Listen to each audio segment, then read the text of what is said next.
जय हिंद दोस्तों, नमस्कार। डेली रीड बुक में आप सभी का स्वागत है। इस वीडियो में हम आधुनिक काल यानी कि आधुनिक बिहार के बारे में पढ़ेंगे। इससे संबंधित जो भी प्रश्न बनते हैं उसे हम देखने का प्रयास करेंगे, समझने का प्रयास करेंगे। और यह बिहार स्पेशल सीरीज चल रहा है जो आगे आने वाले बीएसएससी और बीपीएससी एग्ज़ाम के लिए बहुत ही इम्पॉर्टेंट है। तो रिवीजन के प्रोस्पेक्टिव से ये बहुत ही ज़रूरी है। बहुत ही कम समय में हम रिवीजन कर सकते हैं एमसीक्यू के थ्रू। तो चलिए स्टार्ट करते हैं पहला प्रश्न। और पहला प्रश्न किस टॉपिक से होगा तो यूरोपीय व्यापारियों का बिहार में आगमन। और बिहार में आते हैं और कहाँ कहाँ पर फैक्ट्री लगाते हैं और क्या चीज़ करते हैं। चलिए आगे क्वेश्चन के थ्रू देखते हैं। पहला प्रश्न है, मध्यकालीन बिहार के अंतर्गत अंतर्राष्ट्रीय व्यापार का मुख्य केंद्र था। तो इसका सही जवाब हो जाएगा पटना, भागलपुर। सबसे पहले बिहार पहुंचने वाले यूरोपीय व्यापारी कौन थे? सबसे पहले बिहार पहुंचने वाले यूरोपीय व्यापारी कौन थे? पुर्तगाली थे। डच व्यापारियों ने किस वर्ष पटना में फैक्ट्री स्थापित किया था? ये क्वेश्चन पूछा गया है प्रीवियस ईयर में। 1632 ईस्वी में स्थापित किया गया था डच व्यापारियों के द्वारा पटना में फैक्ट्री। अंग्रेज व्यापारियों ने पटना में किस वर्ष फैक्ट्री स्थापित किया था? तो अंग्रेज व्यापारियों ने 1651 ईस्वी में, जबकि डच व्यापारियों ने 1632 ईस्वी में। फ्रांसीसी व्यापारियों का व्यापारिक केंद्र था चंद्रनगर। फ्रांसीसी व्यापारियों का व्यापारिक केंद्र कहाँ था? चंद्रनगर था। अगला प्रश्न है, यूरोपीय व्यापारियों के भारत आकर व्यापार करने के कारण थे। तो क्या कारण थे? तो उपरोक्त सभी कारण थे, यानी सल्जुक तुर्कों द्वारा उनके व्यापारिक नावों के आगमन पर प्रतिबंध लगाना, यूरोपीय ईसाइयों और टर्की के मुसलमानों के बीच धार्मिक युद्ध, भारत की संपन्नता। अगला प्रश्न है, किस मुगल शहजादे ने बिहार के यूरोपीय व्यापारियों को भ्रष्ट तरीकों से खालसा भूमि प्रदान करने लगा था? तो इसका सही जवाब हो जाएगा फर्रुखसियर। किस मुगल शहजादे ने धार्मिक प्राप्ति के लिए यूरोपीय व्यापारियों को पटना में लूट लिया था? तो इसका सही जवाब हो जाएगा फर्रुखसियर। किस मुगल शहजादे ने धन प्राप्ति के लिए यूरोपीय व्यापारियों को पटना में लूट नहीं, छूट लिया, सही है, लूट लिया था। तो इसका सही जवाब हो जाएगा फर्रुखसियर। अगला प्रश्न है, औपनिवेशिक कंपनी सरकार की स्थापना किस वर्ष हुआ था? औपनिवेशिक कंपनी सरकार की स्थापना 1765 ईस्वी में हुआ था। 1765 ईस्वी में इलाहाबाद की संधि के बाद ही। अगला प्रश्न है, बिहार में औपनिवेशिक कंपनी सरकार का द्वैध शासन रहा था 1765 से 1772 ईस्वी तक। द्वैध शासन किसने लगाया था? तो रॉबर्ट क्लाइव ने लगाया था। और द्वैध शासन को हटाने वाला गवर्नर कौन था? तो वारेन हेस्टिंग्स था। बिहार, बंगाल और उड़ीसा की दीवानी प्राप्त करने पर कंपनी सरकार कितने रुपये मुगल बादशाह शाह आलम को प्रतिवर्ष देना स्वीकार किया? तो इसका सही जवाब हो जाएगा 26 लाख। बिहार में कंपनी सरकार स्थापित होते बिहार का नायब यानी प्रमुख प्रशासनिक अधिकारी बना था कौन? बिहार का सिताब राय बना था। तो ये बहुत क्वेश्चन इम्पॉर्टेंट है, ये क्वेश्चन पूछा गया है। सिताब राय था प्रमुख अधिकारी। किस यूरोपीय यात्री ने मुगल काल में पटना की जनसंख्या 2 लाख बताया है? तो इसका सही जवाब हो जाएगा तैबरनिये। कंपनी सरकार को बिहार, बंगाल, उड़ीसा से प्रतिवर्ष कितने लाख पाउंड राजस्व की प्राप्ति होती थी? तो इसका सही जवाब हो जाएगा 30 लाख। बिहार में द्वैध शासन को अराजकता फैल गई थी। इस अराजकता के समय चौथ वसूलते थे मराठे। अंग्रेज बिहार में किससे भयभीत रहते थे? तो इसका सही जवाब हो जाएगा मराठों से। अगला प्रश्न है, कंपनी सरकार के कार्यकाल में किस वर्ष बिहार में भीषण अकाल पड़ा था? 1770 में बिहार में भीषण अकाल पड़ा था। अगला प्रश्न है, कंपनी सरकार की हस्तक्षेप नीति के कारण थे?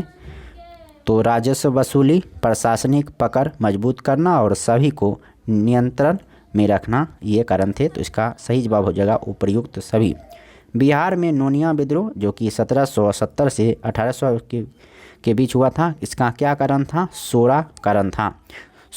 नोनिया लोग सोरा का व्यापार करते थे, तो बिहार में नोनिया विद्रोह का कारण था सोरा। देश को गुलामी से मुक्त कराना सबसे बड़ा धर्म है। पराधीनता की मुक्ति के लिए अपने को होम कर दो। सन्यासी विद्रोह के समय यह उद्घोष किसका था? तो इसका सही जवाब हो जाएगा सन्यासी गुरुओं का। बीरभूम जिले जो कि वर्तमान संथाल परगना में पड़ता है, में किस जनजाति ने कंपनी सरकार के विरुद्ध किया था? तो इसका सही जवाब हो जाएगा पहाड़िया। मुंडा यानी कोल विद्रोह किस वर्ष शुरू हुआ था? 1831 ईस्वी में शुरू हुआ था।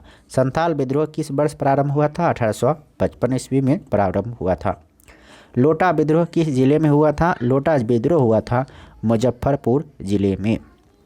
बहावी आंदोलन का प्रमुख केंद्र कहाँ था? बहावी आंदोलन का प्रमुख केंद्र पटना था। बहुत ही इम्पोर्टेंट प्रश्न है। अब है अगला टॉपिक, बिहार में स्वाधीनता संघर्ष के प्रारंभिक चरण 1857 से। 1857 का स्वतंत्रता संग्राम। तो 1857 का स्वतंत्रता संग्राम में बिहार का क्या योगदान रहा था? तो उसके बारे में देखते हैं।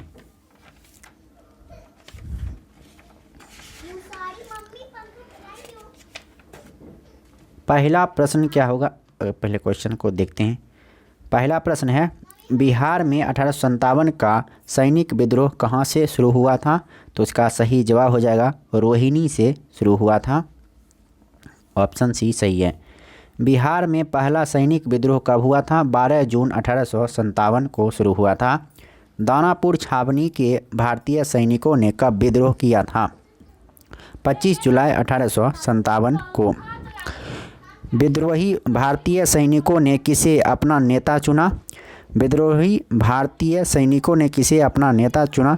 तो इसका सही जवाब हो जाएगा कुंवर सिंह। दानापुर छावनी के किस बटालियन के भारतीय सैनिकों ने विद्रोह किया था? तो 7वीं बटालियन, 8वीं बटालियन, 40वीं बटालियन या, तो इसका सही जवाब हो जाएगा उपर्युक्त सभी। कुंवर सिंह ने कब अपना लंबा अभियान शुरू किया था? 13 अगस्त 1857 को शुरू हुआ था। विद्रोही सैनिकों ने कब आरा शहर पर कब्जा कर लिया था? तो इसका सही जवाब हो जाएगा 26 जुलाई 1857 को। पटना में किसने विद्रोह की शुरुआत की थी? पटना में विद्रोह की शुरुआत पीर अली खां ने किया था। ये पुस्तक विक्रेता थे। विद्रोहियों ने कब गया शहर पर कब्जा कर लिया था? 3 अगस्त 1857 को। चंपारण के विद्रोहियों ने किस अंग्रेज अधिकारी की हत्या कर दिया था? तो मेजर होम्स। चंपारण के विद्रोहियों ने किस अंग्रेज अधिकारी की हत्या कर दिया था? मेजर होम्स की हत्या कर दिया था। माधव सिंह, जयमंगल पांडे, नादिर अली, सुरेंद्र शाही आदि किस क्षेत्र के विद्रोही सैनिकों के नेता थे? तो इसका सही जवाब हो जाएगा हजारीबाग। माधव सिंह, जयमंगल पांडे, नादिर अली, सुरेंद्र शाही किस क्षेत्र के विद्रोही नेता थे? तो इसका सही जवाब हो जाएगा हजारीबाग। छोटा नागपुर में विद्रोहियों के नेता कौन थे? तो ठाकुर विश्वनाथ शाहदेव। अगला है, पलामू क्षेत्र में किसके नेतृत्व में लड़ाई लड़ी गई थी? तो नीलांबर एवं पीतांबर। इसका सही जवाब हो जाएगा। जगदीशपुर में किसके नेतृत्व में समांतर सरकार की स्थापना की गई थी? तो इसका सही जवाब हो जाएगा अमर सिंह। जगदीशपुर में अमर सिंह के नेतृत्व में स्थापित सरकार का प्रधान कौन था? हरि किशन सिंह था। 1857 के विद्रोह से बिहार का कौन सा भाग अप्रभावित रहा था? तो मुंगेर रहा था अप्रभावित, जबकि मुजफ्फरपुर, पटना और गया में इसका प्रभाव देखा गया था। अंग्रेज़ों के प्रति निष्ठा रखने वाला राजा ने अपने राज्य में कुंवर सिंह को प्रवेश करने की अनुमति नहीं दी थी। तो ये रीवा के राजा थे। कुंवर सिंह ने किस अंग्रेज कैप्टन के साथ अंतिम युद्ध किया था? तो लुगार्ड। कुंवर सिंह ने किस युद्ध में नाना साहेब को सहयोग किया? कुंवर सिंह ने किस युद्ध में नाना साहेब को सहयोग किया था? कानपुर युद्ध। कुंवर सिंह कब आजमगढ़ पर अधिकार किया था?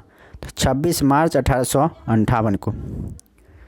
1857 के विद्रोह के समय पटना का आयुक्त यानी कमिश्नर कौन था? विलियम टेलर था। 1857 के विद्रोह के दौरान किसने अंग्रेजों के विरुद्ध छापामार युद्ध करता रहा था? तो अमर सिंह करता रहा था। किस अंग्रेज अधिकारी ने कुंवर सिंह को मिलने के लिए पटना आमंत्रित किया था? तो इसका सही जवाब हो जाएगा टेलर।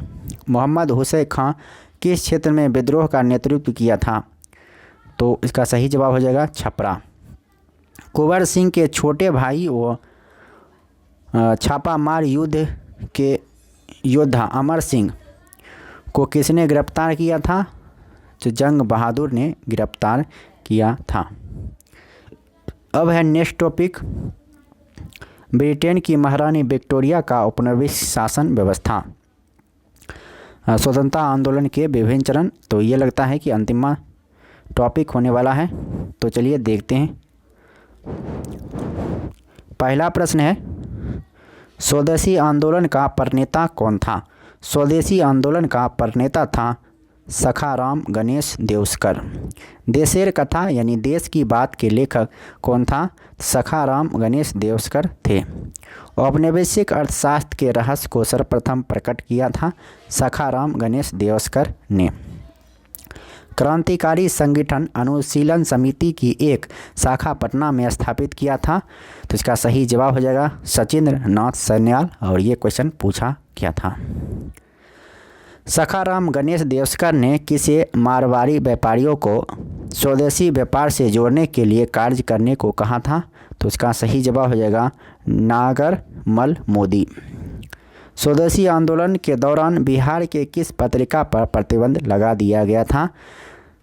तो पाटलिपुत्र, सत्ययुग, स्वराज कथा, उपर्युक्त सभी इसका जवाब हो जाएगा। स्वदेशी आंदोलन को प्रोत्साहित करने वाली पुस्तक देश का धन का लेखक कौन था? तो राधा मोहन गोकुल था।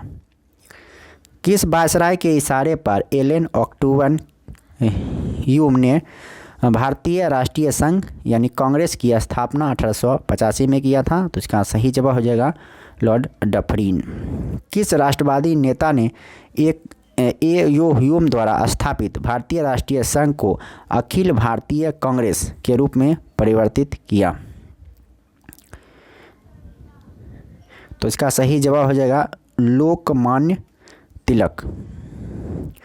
किस गरम दल के नेता की गिरफ्तारी से जून 1908 में पूरे बिहार में विरोध दिवस मनाया गया? तो इसका सही जवाब हो जाएगा लोकमान्य तिलक। लोकमान्य तिलक ने कब होम रूल लीग स्थापना की थी? 28 अप्रैल 1916 ईस्वी को। राजकुमार शुक्ल को किसने गांधी जी से मिलने की सलाह दिया था? तो इसका सही जवाब हो जाएगा गणेश शंकर विद्यार्थी। गांधी जी कब अपने सहयोगियों के साथ मोतिहारी पहुंचे थे? तो 16 अप्रैल 1917 को मोतिहारी पहुंचे थे। चंपारण सत्याग्रह आंदोलन के दौरान तिरहुत प्रमंडल का आयुक्त कौन था? तो L.F. मार्शेड था। चंपारण संबंधी विवाद को हल करने के लिए चंपारण एग्रेरियन कमेटी का गठन कहाँ हुआ था? तो रांची में हुआ था। चंपारण अधिनियम का जन्म हुआ था 4 मार्च 1958 को। चंपारण अधिनियम का जन्म हुआ था 4 मार्च 1918 को। रोलैक्ट एक्ट यानी अराजकता एवं क्रांतिकारी अपराध कानून पारित हुआ था 21 मार्च 1919 ईस्वी को। रोलैक्ट एक्ट को किसने काला कानून की संज्ञा दी थी? तो क्या सही जवाब हो जाएगा महात्मा गांधी। खिलाफत आंदोलन को व्यापक करने के लिए कब संपूर्ण बिहार में हड़ताल यानी बंद रखा गया था? तो इसका सही जवाब होगा 19 मार्च 1920। कांग्रेस के किस अधिवेशन में असहयोग प्रस्ताव पास हुआ था? तो कलकत्ता अधिवेशन में। बिहार स्टूडेंट्स कांग्रेस कॉन्फ्रेंस की स्थापना कब हुई थी? 1906 ईस्वी में हुई थी। बिहार में राष्ट्रीय चेतना जागरण को क्या कारण थे?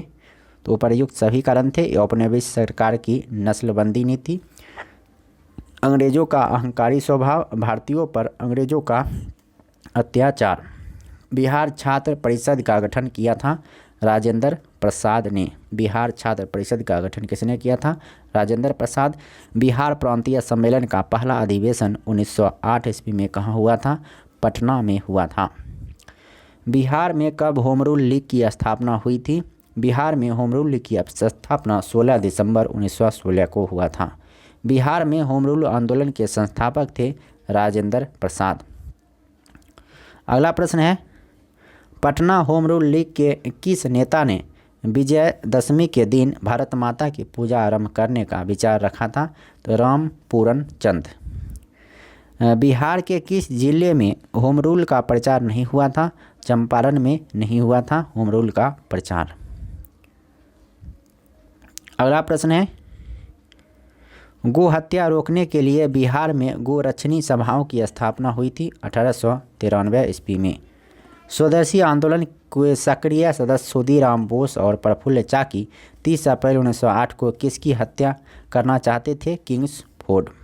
मुजफ्फरपुर बम कांड का दोषी ठहराकर किसे फांसी दी गई थी? खुदीराम बोस को फांसी दी गई थी। क्रांतिकारी नेता खुदीराम बोस को फांसी दी गई थी 11 अप्रैल 1908 ईस्वी को। स्वदेशी आंदोलन के दौरान प्रकाशित पत्रिका स्वराज कथा का संपादन किया था बाल मुकुंद वाजपेयी ने। किस क्रांतिकारी पर तिरहुत षड्यंत्र मुकदमा चला था? तो योगेश शुक्ल इसका सही जवाब हो जाएगा। बिहार के किस क्रांतिकारी नेता ने 1928 के हिंदुस्तान सोशलिस्ट रिपब्लिकन आर्मी की बैठक में सम्मिलित हुए थे? फणीश्वर नाथ घोष। पटना क्रांतिकारी के नेता कौन थे? पटना क्रांतिकारी के नेता थे फणीश्वर नाथ राय मनींद्र नारायण राय पटना क्रांतिकारी के नेता थे। बिहार युवक संघ की स्थापना कब हुई थी? 1928 ईस्वी में हुई थी बिहार युवक संघ की स्थापना। अब है अगला टॉपिक, आधुनिक बिहार राज्य का गठन। तो इससे संबंधित जो प्रश्न बनते हैं चलिए देखते हैं। पहला प्रश्न है,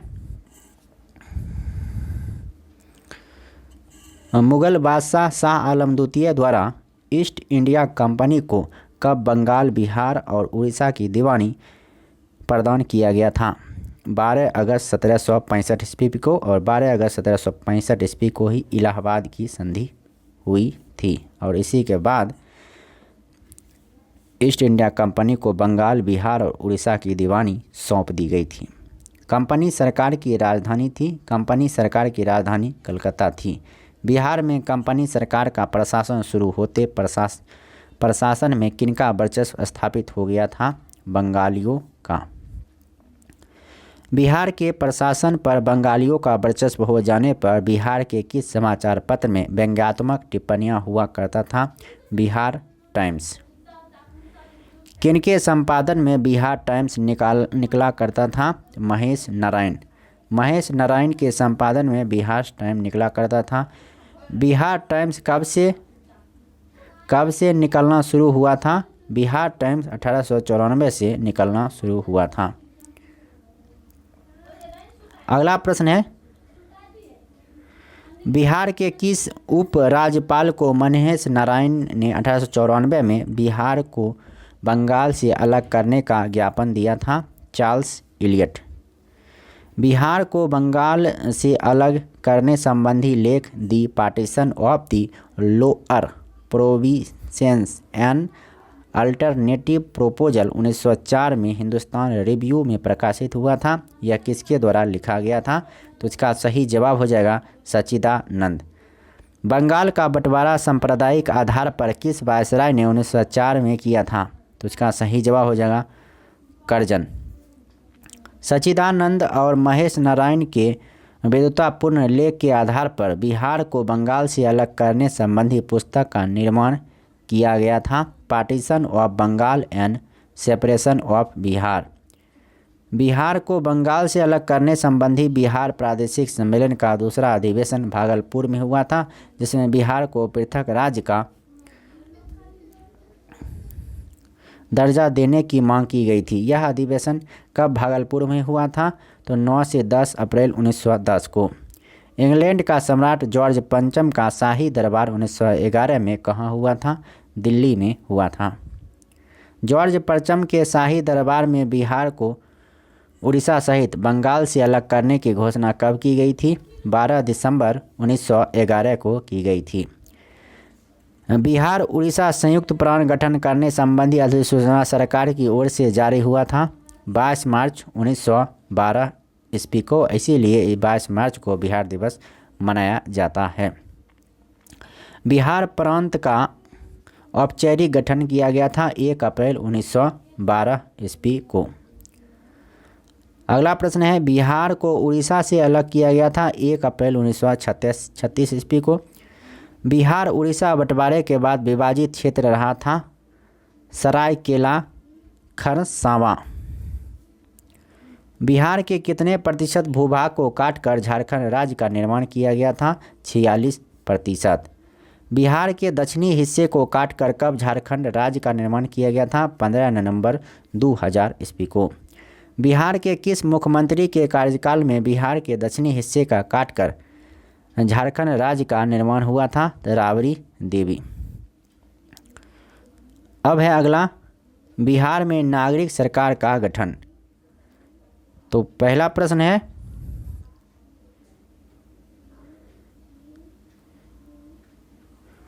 एक मिनट,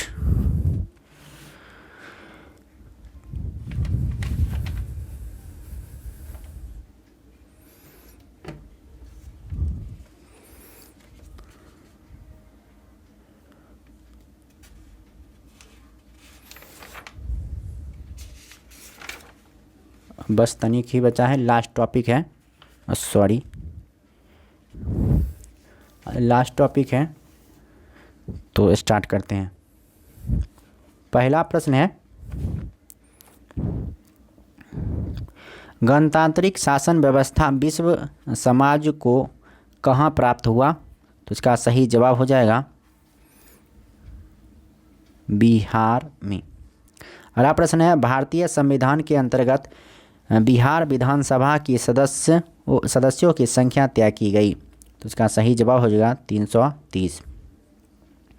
आज से 2500 वर्ष पूर्व लिच्छवी गणतंत्र की राजधानी कहाँ थी? तो इसका सही जवाब हो जाएगा वैशाली। अगला प्रश्न है, लिच्छवी गणराज्य का उल्लेख हुआ है?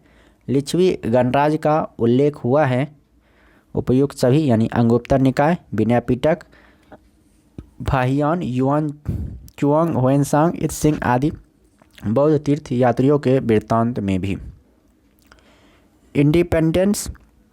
इंडियन इंडिपेंडेंस बिल संसद में कब प्रस्तुत किया गया था? इसका सही जवाब हो जाएगा जुलाई 1947 ईस्वी को। देश के बंटवारे के पश्चात संविधान सभा के कितने सदस्य रह गए थे जिन्होंने भारत की संविधान सभा के निर्माण भाग लिया था? तो इसका सही जवाब हो जाएगा 299। संविधान सभा ने भारतीय संविधान को कब पारित किया था? तो इसका सही जवाब हो जाएगा 26 जनवरी 1950 ईस्वी को। संविधान सभा का पहला अध्यक्ष कौन था? संविधान सभा का पहला अध्यक्ष सच्चिदानंद सिन्हा था। अगला प्रश्न है, क्वेश्चन नंबर 9, संविधान निर्माण समिति के अध्यक्ष थे? संविधान निर्माण समिति के अध्यक्ष थे BR अम्बेडकर। 1937 के चुनाव में बिहार विधानसभा के लिए कितने सीटों के लिए व्यवस्था की गई थी? तो इसका सही जवाब हो जाएगा 152। भारत छोड़ो आंदोलन के पश्चात किसने सांप्रदायिक आधार पर बिहार का विभाजन का मुद्दा उठाया था? तो इसका सही जवाब हो जाएगा मुस्लिम लीग। मार्च 1946 में चुनाव में बिहार विधानसभा के लिए कांग्रेस कितने सीटों पर विजय हुआ था? तो कांग्रेस 98 सीटों पर विजय हुआ था। श्री कृष्ण के नेतृत्व में कब 1946 में कांग्रेस मंत्रिमंडल ने शपथ ग्रहण की थी? तो इसका सही जवाब हो जाएगा 30 मार्च 1946। भारतीय संविधान सभा के लिए चुनाव कब हुए थे? भारतीय संविधान सभा के लिए चुनाव जुलाई 1946 ईस्वी में हुआ था। बिहार विधानसभा से भारतीय संविधान सभा के लिए कितने सदस्य चुने गए थे? तो इसका सही जवाब हो जाएगा 39। अगला प्रश्न है, किस औपनिवेशिक कानून से भारतीय संविधान ने बहुत सी धाराओं को अपनाया था? तो बहुत सी धाराओं को अपनाया था, इसका सही जवाब हो जाएगा 1935 का भारतीय शासन सरकार का कानून। तो इस वीडियो में इतना ही। अब उसके बाद नेक्स्ट वीडियो में हम स्वतंत्रता आंदोलन की प्रमुख घटनाएं के बारे में पढ़ेंगे कि कौन सी घटनाएं किस वर्ष हुई थी, जो बहुत ही इम्पोर्टेंट है। यानी जैसे 1765 में क्या हुआ था, उसके बाद 1765, 67, 68, 69 में क्या हुआ था, 70 में क्या हुआ था, ये बहुत ही इम्पोर्टेंट है। तो नेक्स्ट वीडियो में इससे संबंधित सारे तथ्य को देखेंगे। तो इस वीडियो में इतना ही, फिर मिलते हैं नेक्स्ट वीडियो में। वीडियो अच्छा लगा तो लाइक कीजिए और चैनल पर नए हैं तो चैनल को सब्सक्राइब कर लीजिए। फिर मिलते हैं नेक्स्ट वीडियो में और धन्यवाद। वंदे मातरम।